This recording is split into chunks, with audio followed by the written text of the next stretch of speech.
pessoas! Tudo bem com vocês? Bom dia, boa tarde, boa noite. Não sei qual vocês estão me ouvindo ou me vendo, tá?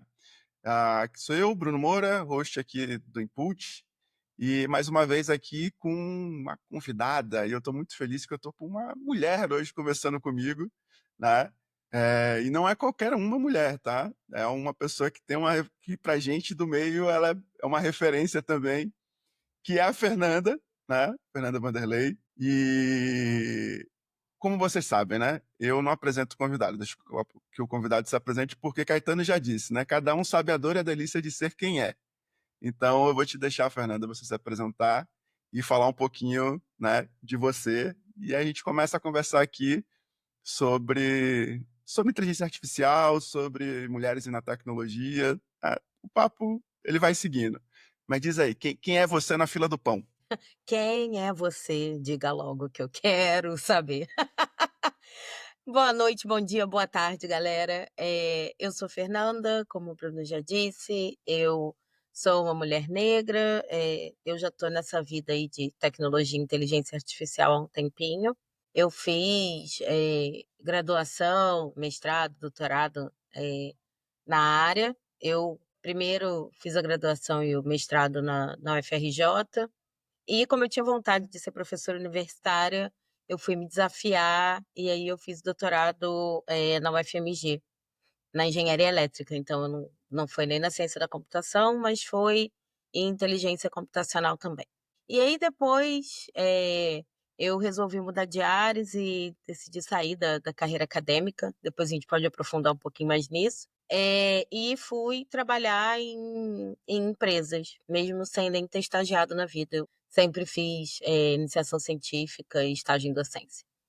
E aí depois eu me aventurei nessa vida de comunidades ali durante a época da pandemia, que eu estava trancada dentro de casa e eu, como uma pessoa que gosto muito de estar na rua, eu precisava estar na rua de algum jeito. E o jeito era estar junto com outras pessoas online, estar com comunidade, estar contribuindo. E para além desse negócio, né, de trabalho e computação, eu amo carnaval, eu sou carioca. Eu amo carnaval, toco tamborim, toco chequerê também, Que massa. eh, adoro, adoro. Mas, Gosto mas, muito. mas, mas você só gosta do Carnaval do Rio ou você gosta de qualquer carnaval? Eu gosto de farra. Não, por que eu tô te fazendo Então, essa pergunta? Porque eu moro num lugar que tem um dos melhores carnavais do mundo, que é Recife. sim, Quer dizer, Olinda, para os olindenses não ficarem zangados comigo também, entendeu? mas ainda sou muito apegada ao carnaval do Rio, então eu nunca passei carnaval fora do Rio de Janeiro. Passei em BH o tempinho que eu morava lá, mas eu, assim, pré-carnaval eu já tive em Salvador, então, mas durante o carnaval, normalmente eu tô no Rio. Mas eu tenho muita vontade de conhecer, viver, né, o Carnaval de Salvador, viver Recife. Eu sei que Recife tem a Noite do Dendê, que não é no Uhum. carnaval, é mais agora, acho que agosto ou setembro. Então também, tem Tem uma um, vibração tem, cultural legal. tem uma noite especial que é na praça onde foi exposta a cabeça de zumbi, que se chama Noite dos Tambores Silenciosos. Que eu não me lembro agora se é na segunda, na terça de carnaval, enfim. E aí tem um encontro de vários blocos afro e tal, e tem toda uma reverência, né, sobre essa perspectiva de zumbi, né, e da cultura negra e tal. É bem legal, é bem bonito. Acho que você ia gostar. Já deixa o convite, tá? Quando você quiser, as portas estão abertas. Será um prazer te receber por aqui para você conhecer o carnaval daqui de Recife e de Olinda. Eu já vou deixar anotada essa dica aí. Eu também amo jogo de tabuleiro. Gosto de coisa de nerd, né, gente? Gosto de Star Trek, Star Wars. É isso, né? A gente gosta de ler, a gente gosta de sci-fi. Então, Já, é isso, já vi assim, que ó, por temos alto é essa muitas. daí. Só falta você dizer que o livro da sua vida é o Guia do Mochileiro das Galáxias, que aí o nosso match vai Não, ser não, perfeito. não é o da vida. Mas talvez o livro da vida. É que o livro da vida é puxado, né? Mas talvez o Não livro é? da vida seja o primeiro livro do Senhor dos Anéis, que eu gostei muito. E já li mais de uma vez, então talvez. O Sociedade do Então, Anel concordo com você. seja assim, Concordo com ó, você. o livrinho do coração. Mas o Guia do Mochileiro das Galáxias é muito bom também. Ah, Gostei, gostei. então temos muitas similaridades aí. Fernanda, deixa eu te fazer uma pergunta, já começar aqui a saber mais de você. Por que computação? Por que que você foi parar na computação? Por que você foi estudar computação, né? Você já tinha facilidade? Eu sempre pergunto isso, né? Se você já tinha uma facilidade com matemática, com ciência, né? Se você era aquela pessoa que ia lá e desmontava as coisas, né? E por que que eu pergunto isso, né? A computação chegou para mim de uma forma muito engraçada. Eu, por muito tempo, queria ser lutador. Eu sou faixa preta de jiu-jitsu e queria muito tempo da minha vida queria ser lutador, né? Só que chegou um tempo que o esporte ele é meio difícil, né? Se você não tem ajuda, apoio, você acaba, né, se desgastando. E eu queria encontrar alguma coisa que eu me ligasse, que eu tivesse uma conectividade, assim. E foi lendo uma revista Infoexame, né? E aí eu, né, tô me entregando aqui lá para os finais dos anos 90, que eu me encantei e aí eu fui para o Senai fazer curso no Senai. E durante muito tempo eu fui autodidata, tá? Só fui fazer formação, graduação, sei lá, 15, 17 anos depois que eu já estava na área de trabalho, já tal. E é por isso que eu tô te fazendo essa pergunta, porque parece que é muito natural, mas às vezes não é natural, né? Essas escolhas. Acabou sendo uma coisa meio natural. Meu pai é engenheiro eletricista.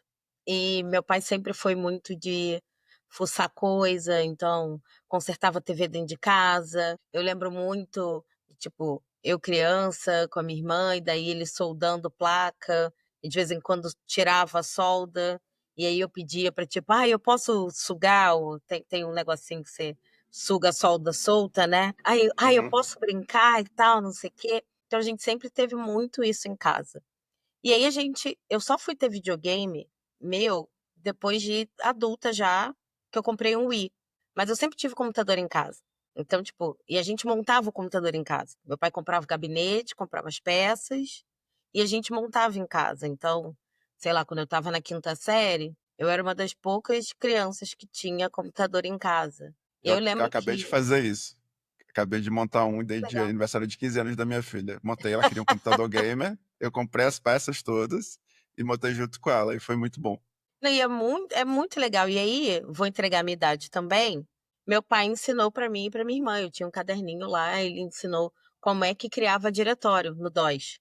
Como é que criava diretório. Então, a gente colocava lá MD e o nome do diretório, CD, e aí, tipo, foi assim que eu fui me interessando, mas eu nunca tinha pensado nisso enquanto profissão, na verdade. A primeira coisa que eu pensei em fazer, tipo, com intenção, foi odontologia, porque eu achava muito legal e tal. E aí, quando eu estava já no segundo grau, um professor de biologia meu era dentista. E aí um dia ele comentou assim na sala, como quem não quer nada.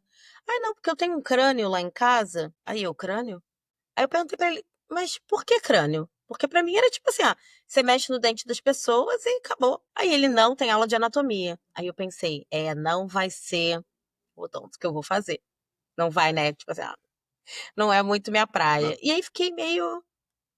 Não, diga aí, diga aí. não, eu ia dizer que você pensou logo, "Ih, esse negócio de ficar vendo esqueleto, eu tô fora, viu?" Não, esse negócio né, cadáver. Eu falei, não, não, não, não, não, não, não, deixa quieto. Aí eu falei, cara, não sei o que eu quero fazer e tal, não sei o quê. Aí um dia eu estava em casa, eu falei, se eu fizesse computação? E aí tinha um livrinho da universidade com, tipo, todas as profissões, né, aquele guia do estudante. Todas as profissões, o que cada profissão fazia. Eu falei, cara, computação parece muito legal. E até então eu achava que, tipo assim, não, vou trabalhar com computação gráfica. Por quê? Porque, sei lá, era visual, era legal, eu gostava de jogar. Então, eu falei, vai ser computação gráfica, com certeza o que eu vou fazer. Olhei a ementa das coisas, falei, não, vou fazer essa, essa, essa, essa. Ótimo. Só que eu ainda tinha um comichãozinho, porque eu gosto muito da área de biomédica e medicina, né? Então, ainda tinha um comichão, assim, no fundinho de fazer biologia. Mas na hora do vamos ver, eu coloquei computação mesmo. Aí, a primeira vez que prestei vestibular, eu não passei, quando eu estava no terceiro ano. Fiz cursinho, aí passei. Passei, cheguei lá, aí eu, tipo, estava acostumada a ser uma boa aluna na escola, sem ter que estudar muito. Cheguei lá e aí eu tinha 5 disciplinas no primeiro período. Cálculo 1, cálculo vetorial e geometria analítica, fundamentos de programação, matemática combinatória e programação 1. E aí eu bombei loucamente, assim, ó, eu passei nas 2 matérias de computação, mas todas as de matemática, que era uma coisa que eu achava que era boa, eu não passei, e foi um choque, assim, eu falei: "Caraca, isso E aqui". você não passou estudando. Es Você não passou não, estudando. na primeira prova, eu estudei daquele jeito que você tá acostumado no segundo grau, que é tipo, você Sim. presta atenção na aula, faz exercício, estuda, né, aquela coisa. Mas depois que eu vi que não ia funcionar desse jeito, eu passei, tipo assim, ó, fazia um monte de exercício, não sei o quê, pá-pá-pá. E assim, ó, o conhecimento simplesmente não entrava na minha cabeça. Era tipo assim: "Ah, ok, não sou boa pra isso, não sei o quê". Pensei: "Caraca, como é que eu vou falar com os meus pais que, Vo tipo".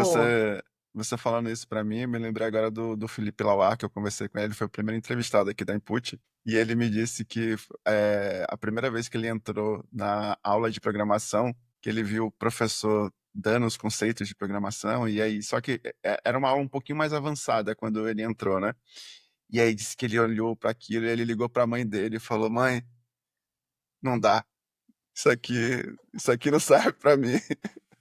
Aí até que foi que ele insistiu, sabe, e aí encontrou uma pessoa para poder orientar ele, que deu aula para ele à parte, e depois ele se tornou o professor dessas matérias, né, de monitor, né, dessas matérias, assim, e tal. Então, você não tá sozinha, você Até vi que, tipo, só que tinha uma coisa, né, os meninos da turma, vários já programavam antes. Tinha gente que programava desde os 12 anos.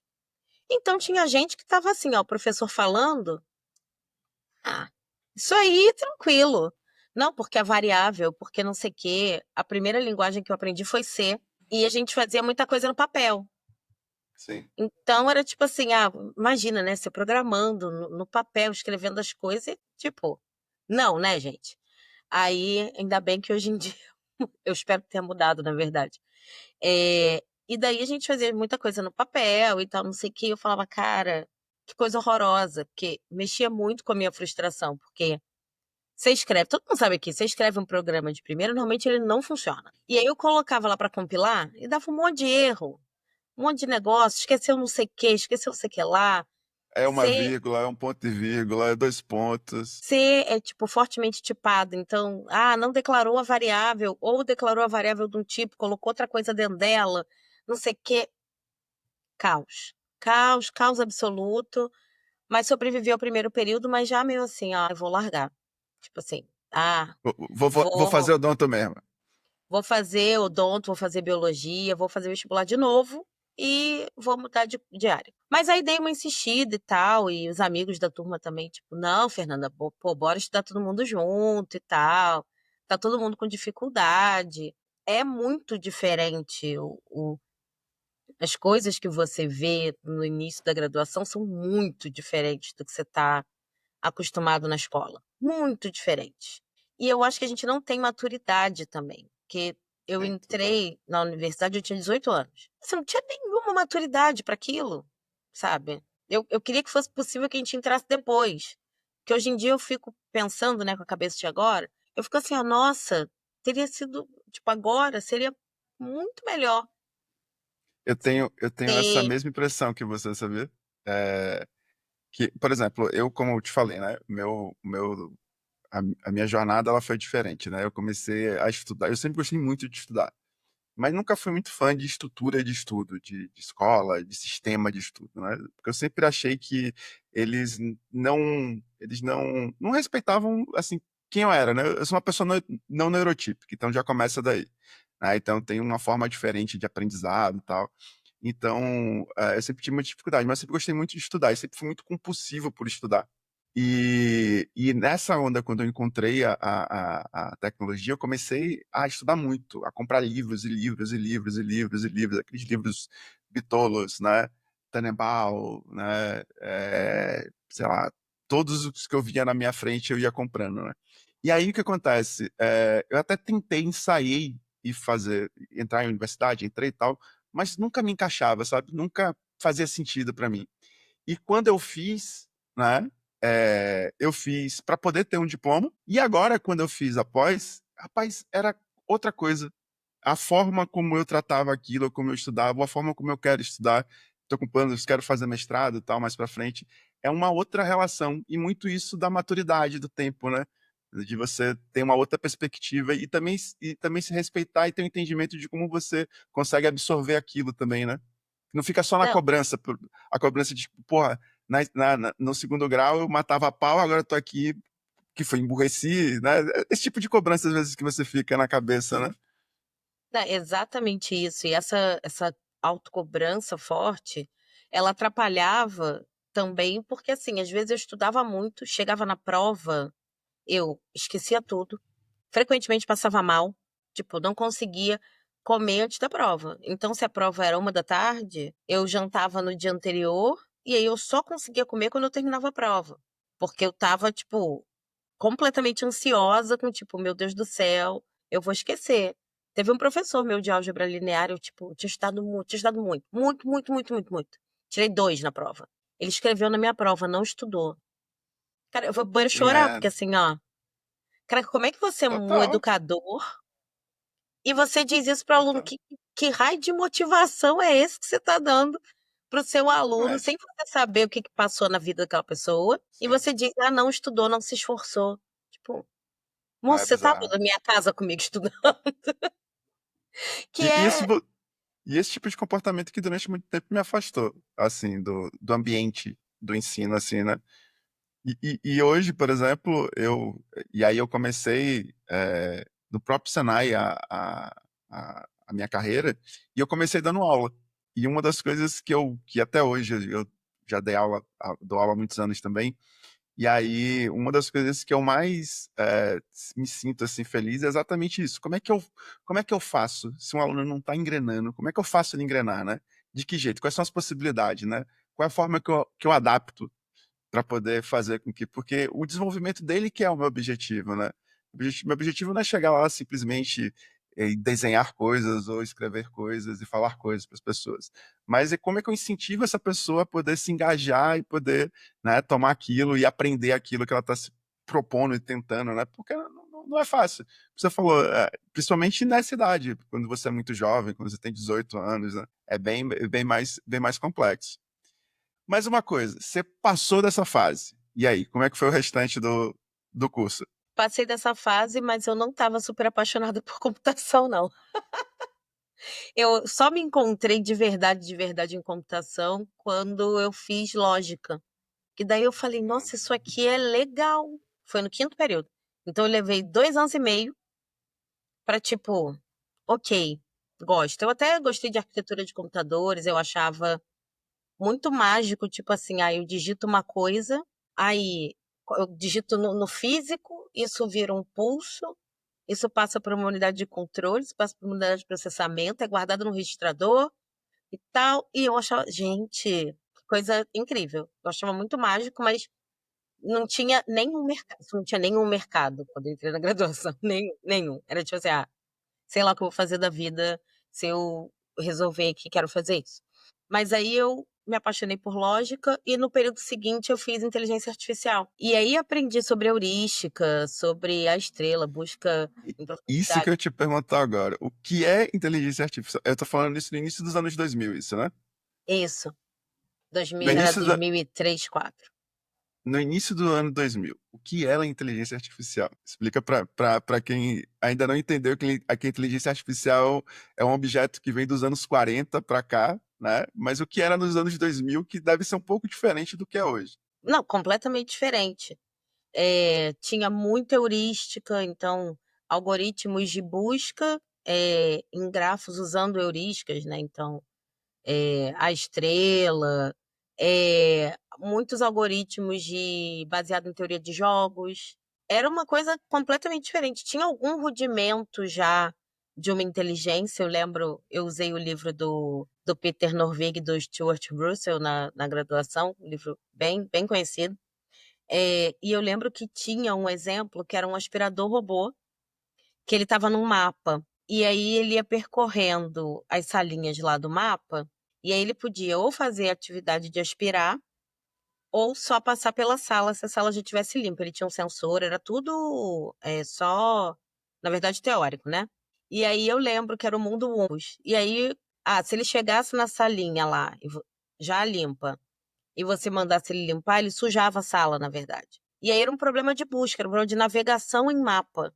E era isso que era IA, era navegação em mapa, era muito algoritmo evolucionário. Então, eu trabalhei durante muito tempo com algoritmo genético, eh, algoritmos de comportamento de swarm. Então, e aí Fernanda, um rudimento de redes neurais ali. o que é um algoritmo genético? Eu confesso que eu não tenho a mínima ideia do que ele. Quer dizer, tenho uma ideia por conta de como é formado um DNA, por exemplo, aquela codificação, mas não sei assim na prática como é que isso é trabalhado dentro da computação. O algoritmo genético, na verdade, ele é baseado na teoria da evolução de Darwin. Então, a ideia é que você tem uma população e quem sobrevive para a próxima geração são os mais adaptados, assim como seleção natural. E aí, cada um desses indivíduos dentro da população é uma solução para o seu problema. Então, por exemplo, eu já trabalhei com regulação de DNA de bactéria. Cada indivíduo ali da minha população do algoritmo genético era uma determinada expressão do gene da bactéria. E eu tinha uma funçãozinha que a função dizia se aquele indivíduo ali ele estava codificando uma coisa próxima do que eu queria ou longe do que eu queria. Quanto mais próximo, maior a probabilidade daquele indivíduo passar para a próxima. E aí o que é legal também? O indivíduo ele é normalmente a representação varia, né? Mas por exemplo, nesse caso aí da bactéria, era um array de zeros e uns. E aí você fazia, tipo, reprodução. Então, por exemplo, cortava um indivíduo, vamos supor, um array de 10 posições, cada indivíduo. Cortava um indivíduo na posição 4, o outro na posição 4 e trocava os filamentos dos indivíduos, e aí, daí você estava criando uma nova solução. Também podia rolar mutação, então você trocar um 1 por um 0. No final você via quem estava mais adaptado ali, e aí sobrevivia em parte os pais, em parte os filhos criados por essa reprodução. E a ideia do algoritmo é que depois de várias gerações você consiga se aproximar da sua solução. É um algoritmo meio Ah, que custoso e massa. tal, mas ainda é muito usado hoje em dia. Você falou agora me pareceu ser uma coisa extremamente custosa, assim, da perspectiva até mesmo computacional, Sim. né, de processamento e tal. E aí eu fico imaginando isso nos anos 2000, né, como é que isso acontecia, porque a gente não tinha ainda essa evolução ainda computacional que a gente tem hoje, né? O Devia ser um projeto negócio final. Não, bem demorava muito. difícil, né? Eu lembro que eu fiz um projeto em dupla, e aí eu já estava no mestrado já, mas estava usando algoritmo genético ainda. E aí eu lembro que eu estava vendo um jogo do Brasil, e aí, tipo, o churrasco rolando lá em casa, o algoritmo rodando no meu computador, e eu vendo o jogo, um olho no jogo, um olho no algoritmo, um olho no jogo, um olho no algoritmo. O meu mestrado também foi em algoritmo genético, então eram por semanas, imagina, semanas treinando ali um negócio para eventualmente não dar certo, porque quando a gente está pesquisando, você E é o está que mais acontece, tateando, né? você está explorando, né? E aí não dava certo. Então, assim, era custoso, desafiador. E aí, beleza, você encontrou lógica, encontrou a IA, né? E aí você deve ter ficado, né, mais confortável e tal. Vai terminar o curso. O que é que você pensou que seria. Aí, por exemplo, eu vou pegar aqui o que você me disse que você queria muito dar aula, né? Já a partir daí, já tinha iniciação científica no meio rolando, por exemplo. O seu mestrado, quando você já pensa com essa perspectiva de você se tornar professor universitário, essas coisas todas. E a IA continua permeando esse conhecimento, esse estudo, essa sua, vamos dizer, esse foco seu, ele continua permeando a partir do momento que você encontra com ela? Continuou desde aí e o mais legal, né? Aquele comichão que eu tinha com biologia, o meu projeto final de curso e o meu mestrado foram numa área de biologia de genética. Então, eu ainda Ah, consegui abraçar esse meu outro lado aí que eu tinha deixado um pouco para trás. Então, você perguntou de iniciação e tal. Durante a graduação, eu fiz iniciação científica, eu fui monitora da disciplina de IA durante um ano e meio. Na época do mestrado, eu fiz estágio em docência E aí, durante um ano, eu dei uma disciplina de tópicos especiais em inteligência artificial, daí ensinando algoritmo genético, algoritmos evolucionários como um todo, lá no FRJ mesmo, né, junto com o meu orientador. E aí eu já estava, tipo, tudo caminhando para isso. Quando eu resolvi que eu ia fazer doutorado no FMG, foi muito pensando que para uma carreira acadêmica eu precisava conhecer mais gente. Não adiantava eu só ficar dentro do FRJ, que eu tinha graduado lá, feito mestrado lá, já estava lá 6 anos, 6 anos e meio. E eu falei, preciso mudar de áreas, preciso conhecer outras pessoas. Aí fui fazer o doutorado por isso, né? Fiz mais disciplina de estágio em docência e tal. Essa coisa do ensino, na verdade, ela vem de muito antes. Durante o ensino médio, eu dava aula particular. Tipo, sei lá, eu Que estava massa. na oitava série, eu dava aula particular pro pessoal da quinta série. Estava no segundo grau, dava aula Sendo particular para a fundamental. galera do ensino fundamental. E sempre gostei muito, sempre foi um prazer, assim. Até hoje, quando eu tenho oportunidade, eu gosto de ensinar, né? Mas aí terminei o doutorado e tal, e E o aí doutorado também foi computação com biologia, foi computação com medicina, eu pulei. com medicina. O meu plano inicial era fazer o doutorado na bioinformática. Aí na época tinha só na UFMG e na USP. E daí eu escolhi para BH. Só que aí, no final das contas, meu orientador estava orientando num outro projeto, que era um projeto da CAPES, com a Cofecube, que é meio que a versão da CAPES na França. E era um projeto de prever eficácia de quimioterapia em pacientes de câncer de mama. E aí eu falei, caraca, ainda por cima eu vou conseguir, tipo, fazer uma coisa que ajude mulheres e tal. O processo quimioterápico é um processo muito custoso para o corpo e nem sempre ele funciona. Depende do tipo de tumor que você tem. E aí, a depender e aí era com genômica também. A depender da expressão genética das células do tipo de tumor, né, da pessoa, responde ou não a um determinado tipo de quimioterapia.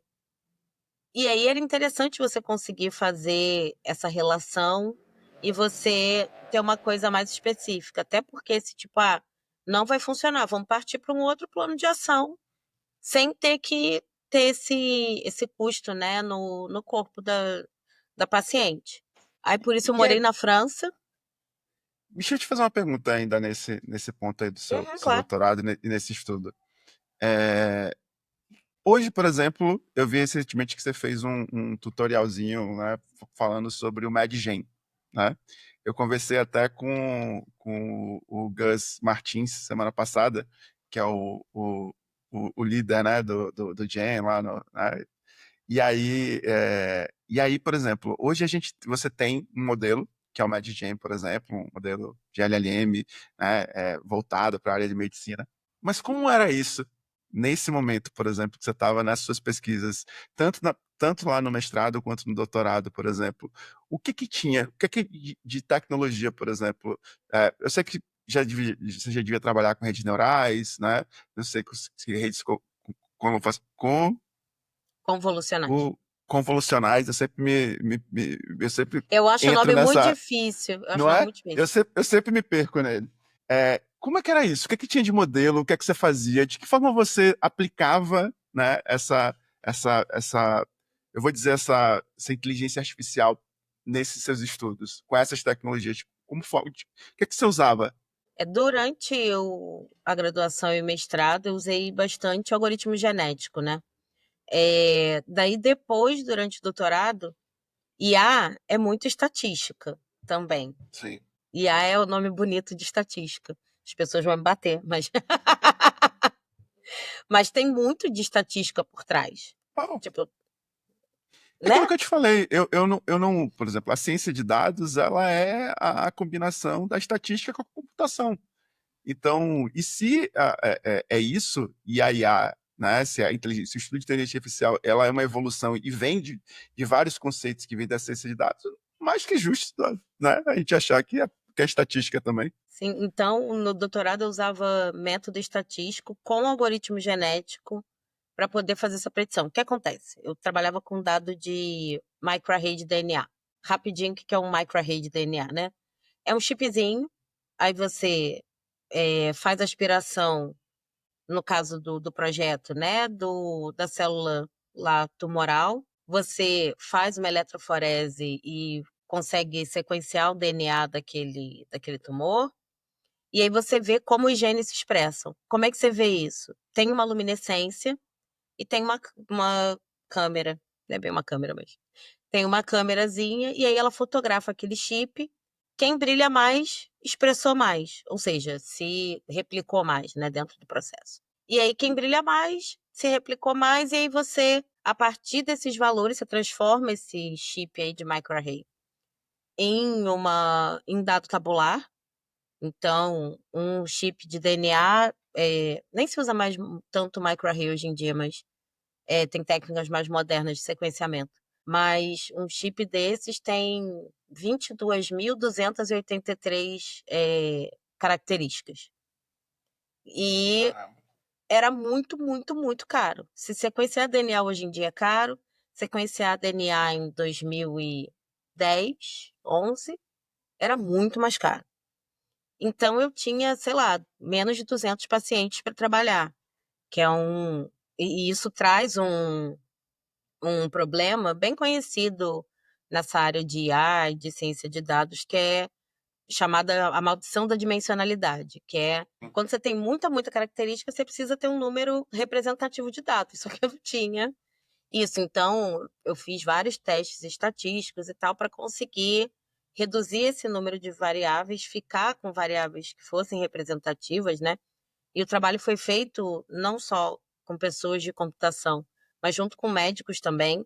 Então, os médicos também explicavam para a gente: olha, esse gene aqui faz mais sentido dentro desse problema, ou não faz sentido. Então, além da correlação estatística entre as variáveis, também, além dessa correlação estatística, eu tinha também essa correlação médica, né, com as variáveis. E aí, no final, eu juntei algoritmo genético ainda com métodos estatísticos para conseguir modelar a curva de quem respondia e quem não respondia, e assim fazer uma separação.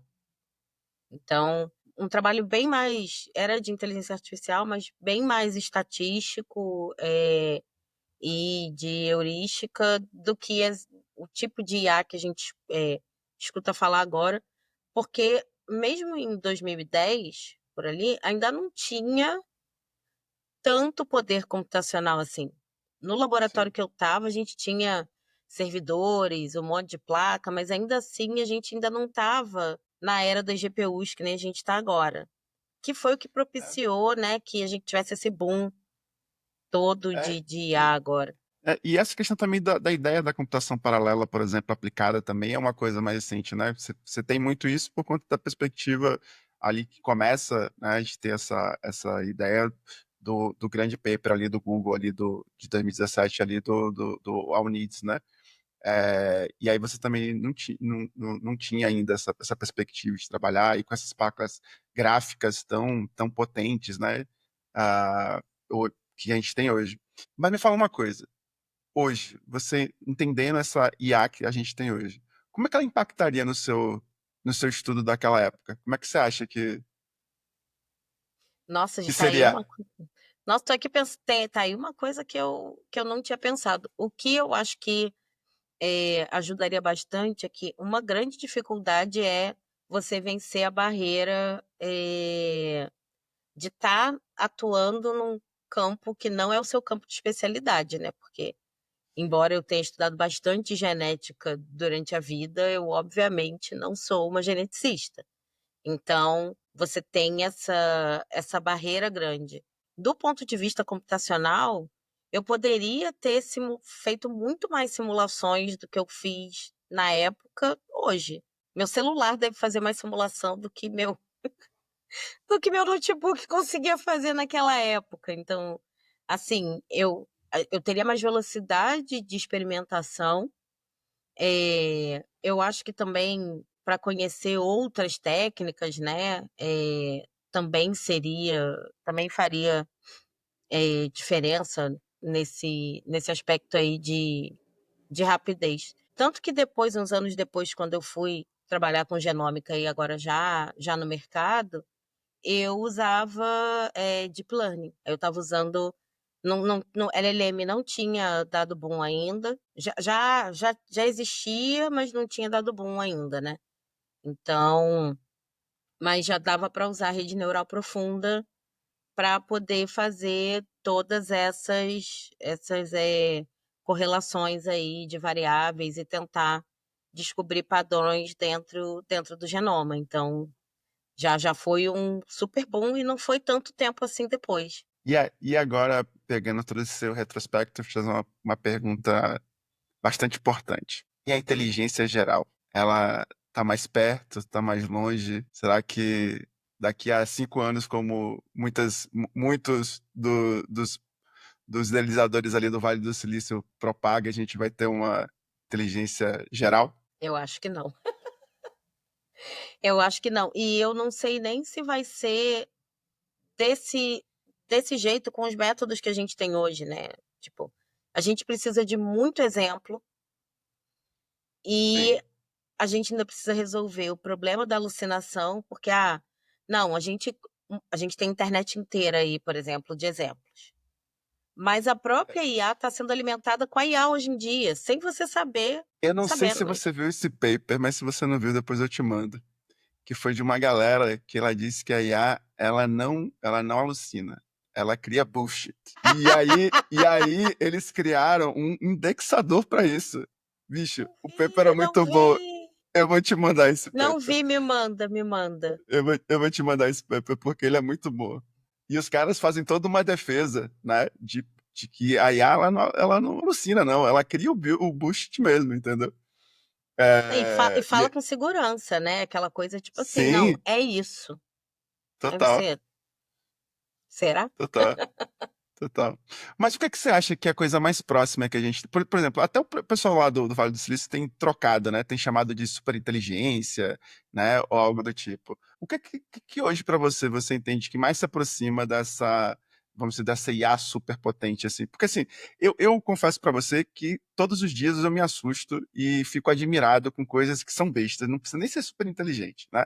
Mas, por exemplo, eu não sou um grande desenvolvedor, então, né, eu trabalhei na área de tecnologia, eu sempre trabalhei com parte de gestão e tal, então eu nunca fui um desenvolvedor assim exímio, e eu tenho me divertido horrores com esses vibe codes que tem agora, por exemplo, por aí, né, para fazer protótipo, para tirar coisas da minha cabeça que eu tinha vontade e às vezes ficava ali amarrado na parte mais técnica e tal. Isso para mim já é uma grande coisa, né? Ou seja, para mim já é uma grande inteligência, por exemplo. Ou quando eu uso humanos, por exemplo, e vou fazer uma pesquisa e ele me traz lá, né, um monte de coisa que eu nem imaginava que teria naquele tema ou naquele assunto que eu pedi para ele fazer e tal. Mas o que você acha que é mais próximo de ser, vamos dizer assim, essa inteligência mais autônoma, né? Eu tô pesquisando para fazer um outro podcast e eu achei ótimo. Eu sempre ouvi falar da Elisa, mas eu nunca tinha entendido como ela funcionava, tal.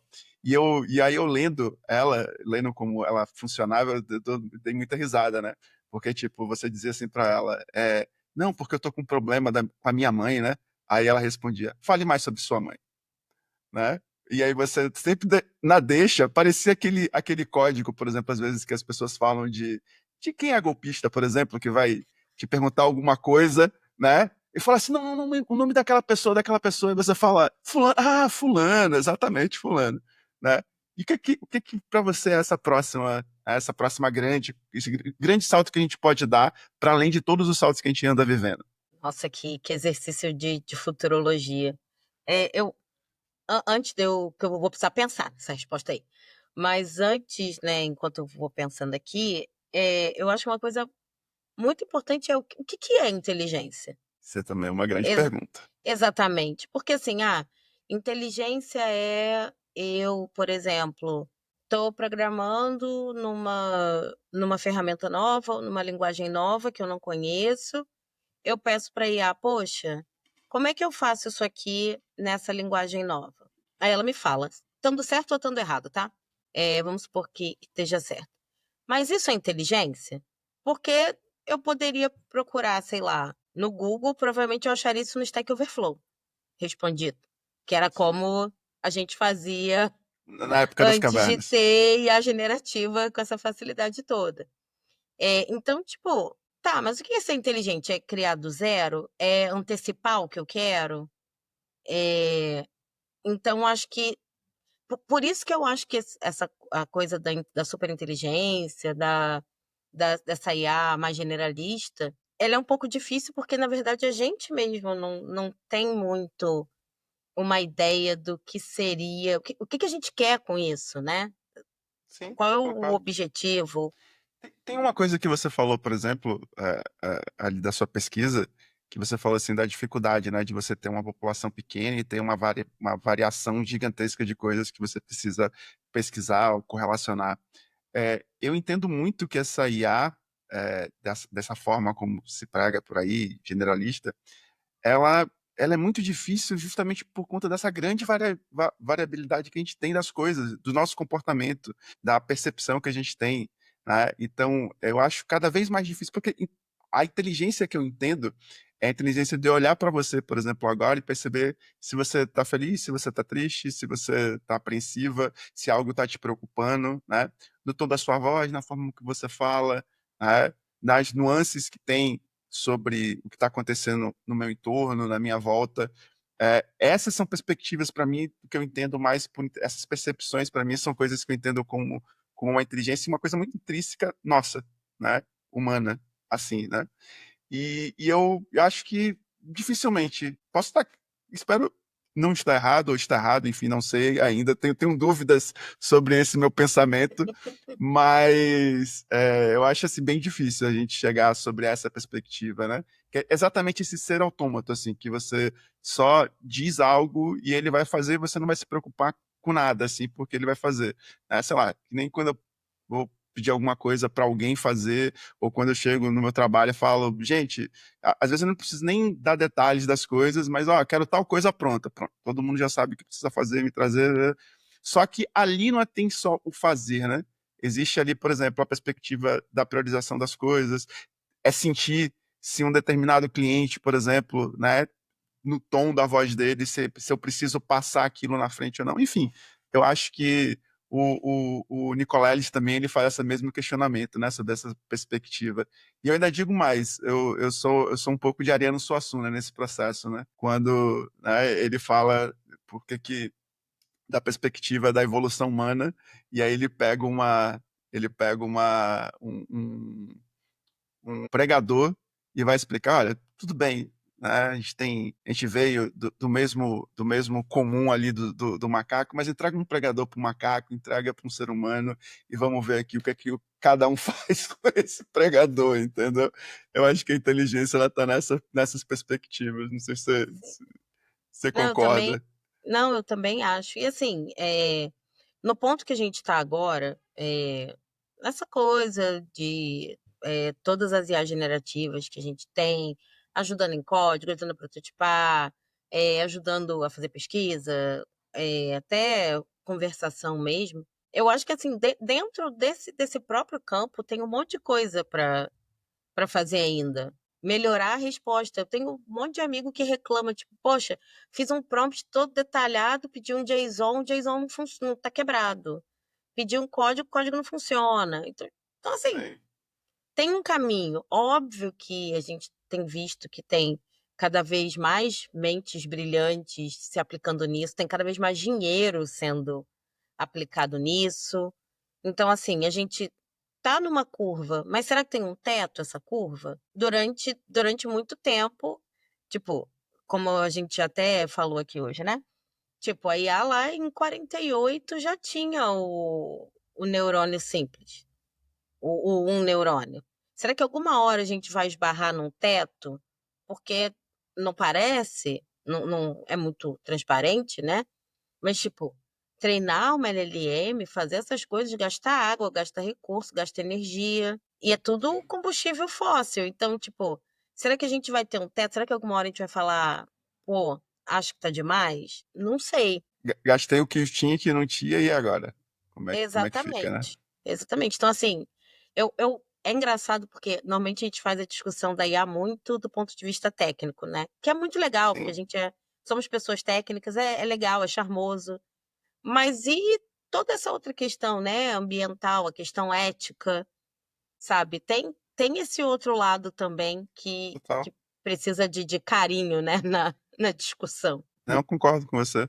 Esses dias eu fui falar para um pessoal um monte de molecada jovem, saindo dos cursos do Senac, e aí fui falar sobre AI e produtividade, né? E aí fui mostrando como eles poderiam utilizar para poder ter mais produtividade, poder agilizar e ganhar, né? E aí, no final, eles me fizeram boas perguntas que a grande maioria não soube responder. Sobre a perspectiva da substituição humana, essas coisas todas. Aí eu disse assim, gente, olha, eu sei de uma coisa, eu só sei que não dá para lutar contra. Ou você entende como é que você vai se posicionar e vai pegar, né, esses acontecimentos e transformar em outra coisa, porque assim, a gente já tem um exemplo claro na nossa vida, foi a Revolução Industrial. Pronto. Aí você veio, chegou, e aí você tinha um monte de gente trabalhando de forma insalubre, aí você tinha um monte de gente. E aí o que foi? O povo foi pra rua, quebrou o pau, né? E aí veio, né, os direitos trabalhistas, e aí veio todas as outras coisas que foram depois formatando o que foi a Revolução Industrial. Eu, né, na minha opinião, eu acho que é a mesma perspectiva que a gente tem que ter da inteligência artificial, né? Como é que a gente vai fazer? A gente tem que discutir que tem gente que não vai entrar aqui, né, que não vai ter a mesma capacidade de acompanhar, beleza, como é que eu vou assistir essas pessoas, né? De que Uhum. forma que eu vou assistir elas, né?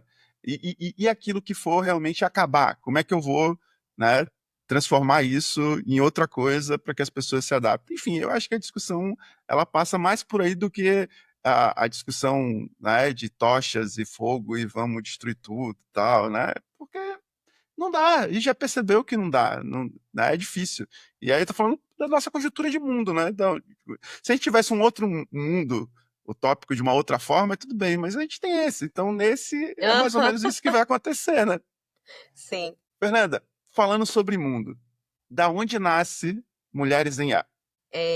Durante a pandemia, né, eu falei, eu estava trancada dentro de casa, então eu estava inquieta e estava com comichão, né. E antes da Mulheres em IA surgir, na verdade, o meu primeiro contato, assim, mais próximo com comunidade foi com a Programaria, que até hoje eu sou muito parceira, eu faço curadoria do evento todo ano, tô sempre junto e tal. E daí a Iana, que é a CEO da Programaria, me perguntou: "Fernanda, você pode fazer um workshop ensinando ciência de dados na prática, tipo análise exploratória, um modelinho e tal?" Eu falei: "Pô, faço super, gravo sim". E aí fui gravar, foi muito desafiador, porque eu tenho uma coisa de não, tem que estar muito certinho e tal. Isso até já deu uma melhorada, né, minha terapeuta já me colocou um pouco mais nos Você eixos. tá mais, você tá mais condescendente com você mesmo, né? Tô mais bondosa, eu Que ainda bom, sou um que pouco bom, que difícil bom. comigo, mas tô mais bondosa.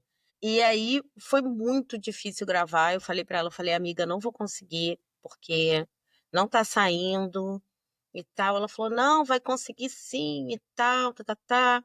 Aí eu resolvi fazer como se eu estivesse dando aula ao vivo pra alguém, e ir fazendo. Porque na aula ao vivo, tipo assim, pô, falei aqui uma besteira, tropecei numa palavra, você fala: "Ah, não, a palavra era tal". E aí eu fui assim, e aí fui super no embalo, deu super certo. Aí eu comecei a palestrar e tal. No ano seguinte, isso foi até acho que foi até antes da pandemia isso. Mas no ano seguinte eu fui ser embaixadora do Women in Data Science, que é uma comunidade, que nasceu em Stanford, na verdade, e elas têm embaixadoras pelo mundo. E Nossa. aí é bem legal a comunidade. Só que aí, normalmente, você só pode fazer um evento no ano, que é perto do 8 de março. Você manda a agenda para Stanford, eles aprovam a agenda, aprovam o formato do seu evento, e aí você vai lá e faz o evento. E aí eu, mais umas amigas do trabalho, elas eram embaixadoras do IDES em São Paulo, eu aqui no Rio, e aí a gente juntou com mais umas meninas e a gente falou: "Pô, vamos fazer uma coisa da gente? Uma coisa voltada para o Brasil, quando a gente tiver a fim de fazer evento, a gente faz, quando a gente quiser fazer bootcamp, a gente faz, a gente quer fazer live no YouTube, a gente faz. E aí a gente falou: "Então vamos fazer". E aí assim surgiu a Mulheres em IA, que esse ano tá fazendo 5 anos inclusive já. Que massa, parabéns, E que legal. 5 anos. E aí a gente já fez bootcamp, como todas são de ciência de dados, né, cada uma explicou um tópico, a gente fez um bootcamp de 30 horas, eu acho, 28 ou 30 horas, com várias mulheres, a gente convidou outras mulheres para serem mentoras dos projetos finais também das alunas, elas apresentaram no final, a gente fez evento que a gente conseguiu bolsa de estágio, a gente conseguiu patrocínio para dar notebook, né? Porque um problema que às vezes a gente não pensa é que, tipo, tá, eu tô aqui fazendo um evento, eu tô ensinando uma coisa, mas essa pessoa ela tem um computador dela na casa dela para ela praticar isso? A gente não sabe. Então a gente teve um ano que a gente conseguiu patrocínio, a gente deu 3 notebooks, e a gente tem uma comunidade no Telegram, que daí é legal que a comunidade no Telegram, elas mesmas se autoajudam, né, então, alguém posta uma vaga de emprego, alguém posta uma dúvida, outra vai lá e responde. Então tem essa coisa de se ajudar, porque a gente tem muito pouca mulher na área, né. É E isso que eu ia te perguntar, e é uma coisa que se discute muito, né, principalmente nas áreas de exatas, né, essa perspectiva de você ter menos, você tem um percentual de homens muito maior, tal. Como é que você acha que a gente consegue fazer com que isso ganhe um equilíbrio? Eh, eu acho que tendo projetos como o seu, que leve isso, por exemplo, a mais pessoas, é uma coisa maravilhosa. Ter você aqui conversando comigo e tendo, né, as pessoas podendo te escutar e podendo te ver, e te ouvir, porque isso gera uma inspiração, né, querendo ou não, as pessoas se enxergam e se enxergar é uma coisa importante, né, faz com que, você se sinta mais forte e com a possibilidade de chegar até aquele lugar ali onde está aquela pessoa que você está olhando. Mas o que você acha que dá para fazer mais, que pode ser fomentado mais ainda? eu acho que falta um trabalho antes, na verdade, porque não entra muita mulher no curso, né. Então, imigração de carreira até tem mais. Eu acho que ciência de dados trouxe muita mulher para a área, mas em Sim. outras áreas da computação, tipo, back-end, tem pouquíssima mulher, DevOps tem pouca. Então, na verdade, eu acho que precisa de um trabalho antes, porque, na verdade, durante o ensino fundamental e médio, normalmente os melhores alunos de ciências exatas são mulheres, e elas se interessam por isso. Alguma coisa acontece entre o ensino médio e você entrar na faculdade, que tira essas mulheres disso e joga para outras carreiras, né, tipo, seja a família dizendo: "Ai não, vá fazer alguma faculdade mais feminina, vá fazer alguma Estereótipo coisa de" social, né. vá fazer alguma coisa de cuidado, né, então vai fazer odonto, vai fazer medicina, vai fazer enfermagem. Só um disclaimer aqui, né, obviamente nada contra se você quer fazer medicina, odonto, Total. enfermagem, mas às vezes você não quer. Eu lembro que tinha, na época que eu estava na graduação, tinha uma menina que ela acho que ela tinha entrado em balé, estava tentando pedir transferência para computação escondida do pai, porque o pai não Caramba. queria que ela fizesse computação. Era um Então um um curso masculino na é um curso: cabeça dele, né. vai ter muito homem, não sei quê". Tem muito também. De vez em quando é um ambiente meio hostil? Sim. Tem professor que é condescendente com mulher? Um monte. Mas Mas eu acho que eu não sei se é isso que faz as pessoas desistirem antes de entrar. Eu acho que isso tira as mulheres que entraram do curso. Eu acho que isso tira. Mas com certeza. nessa hora da entrada, é outra coisa, é você não enxergar a possibilidade mesmo. É você, tipo: quase nenhuma mulher faz computação, então não vou fazer também, não é para mim". É uma coisa que eu acho que não é, tipo, pra mim. Eu tive, durante a carreira toda, carreira acadêmica, acho que umas 4 professoras. entre a graduação e o doutorado. E isso é uma coisa que me incomoda muito, por exemplo, na pós que eu tive recentemente, essa é uma coisa que eu perguntei até para a coordenadora, né? Eu perguntei para ela, porque a gente só teve uma professora, né? E ela falou assim: pô, Michele, não tem outras? Rapaz, eu não tô encontrando. Eu tô tentando até, mas eu não tô encontrando. Eu não tô encontrando, não é que não tinha, porque às vezes horário, ou tempo, e aí como você tem uma demanda maior e acaba que você tem uma disponibilidade maior de homens, acaba que a necessidade ali vai fazendo isso, né? E eu acho importantíssimo, por exemplo, porque essa diversidade, essa forma de como você ensina e das experiências, da perspectiva que tem entre os gêneros, por exemplo, ele traz uma percepção maior, né? Você consegue ter um mergulho ou uma percepção que você não teria, porque às vezes acaba ficando no mesmo olhar, né? Na mesma sinergia de perspectiva de olhar, né? Só dos homens, por exemplo. Né, E exatamente. Por exemplo, e a construção da tecnologia, ela deveria ser feita por todo mundo, porque ela afeta todo mundo.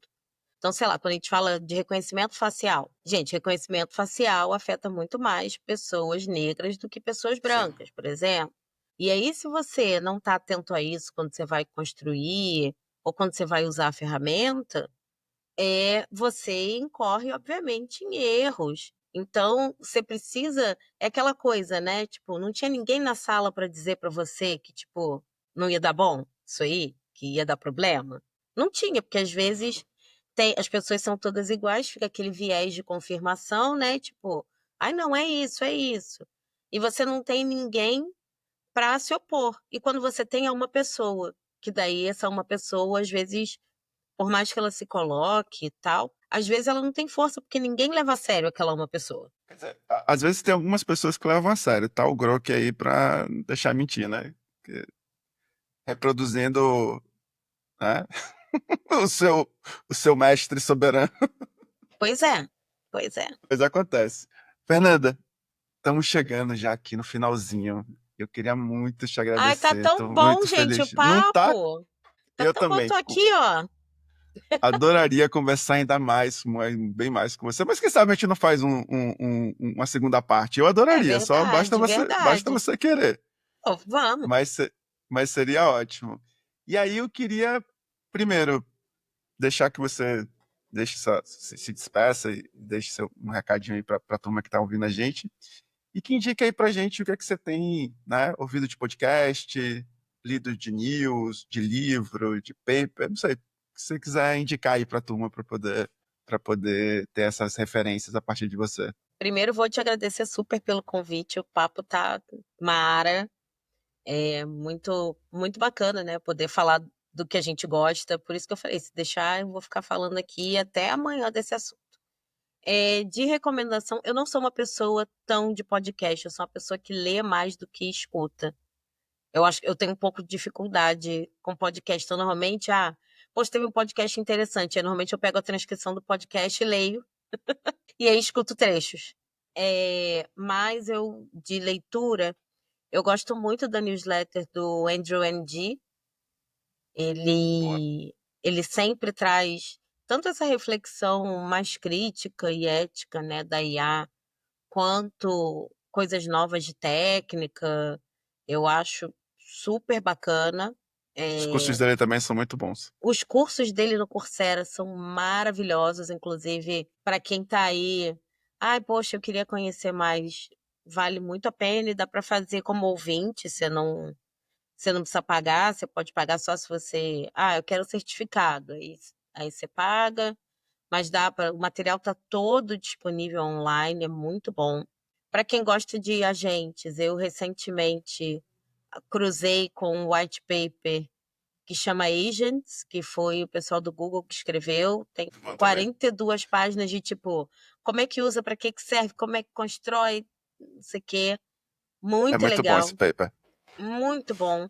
De ferramenta, eu tenho usado bastante o notebook LM, justamente porque tem muito material, muito conteúdo, e é super legal que você vai lá, coloca o seu PDF, coloca a sua fonte, e você É, consegue ir conversando ali e pegando resumo, estudando. Se tem alguém que deu um plot twist sobre a perspectiva de fornecimento, de construção de ferramenta e de posicionamento, foi o Google, porque o bichão tava na rabeira lá, né?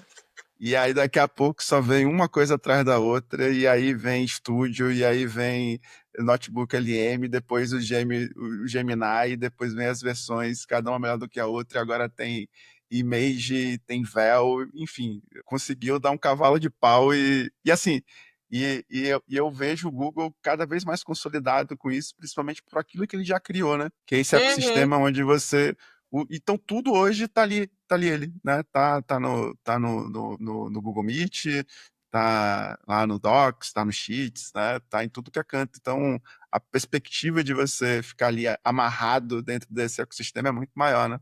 Sim, não, com certeza. Então eu tenho usado bastante.